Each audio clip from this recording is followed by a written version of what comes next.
একটু এই জায়গায় বসবো, বসে ভিডিও বানাবো। দেখো বন্ধুরা, সমুদ্রে চলে এসছি। ও হো হো হো হো,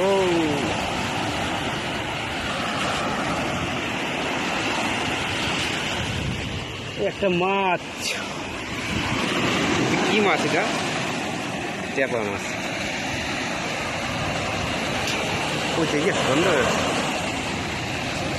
ওই যে মাছ।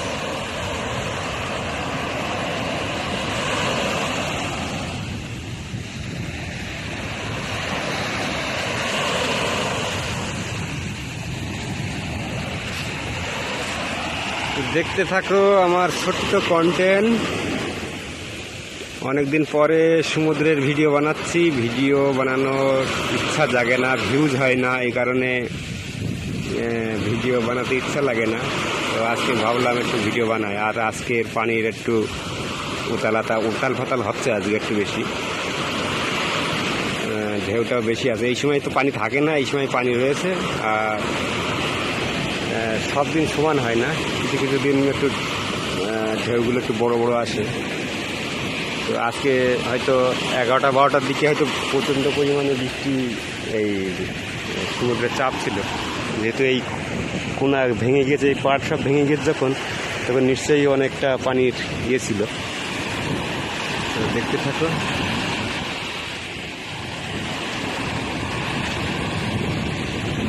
মাছ একে বছর এখন চলে গেল। আর পানির কালারটা দেখো এত সুন্দর পরিষ্কার, মিনারেল ওয়াটারের মতন একটা বেশ নীল নীল ভাব, যেটা নীল সমুদ্র বলে।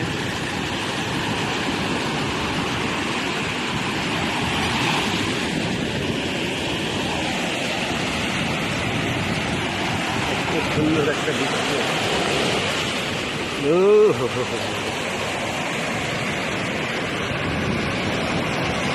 সুন্দর সুন্দর।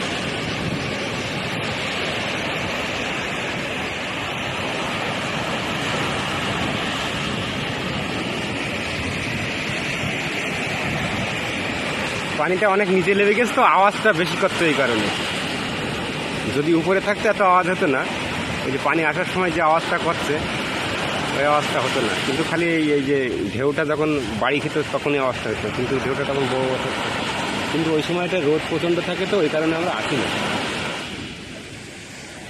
কালকে চেষ্টা করব, কালকে ছুটি আছে, কালকে সমুদ্রে স্নান করতে আসবো আশা করছি। একা তো রাখা যায় না, সবাই মিলে যদি আসে তাহলে আসব।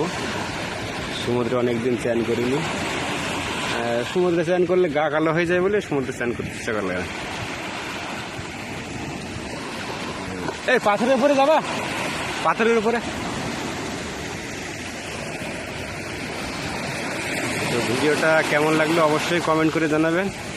শেষ পর্যন্ত দেখার জন্য অনুরোধ রইল।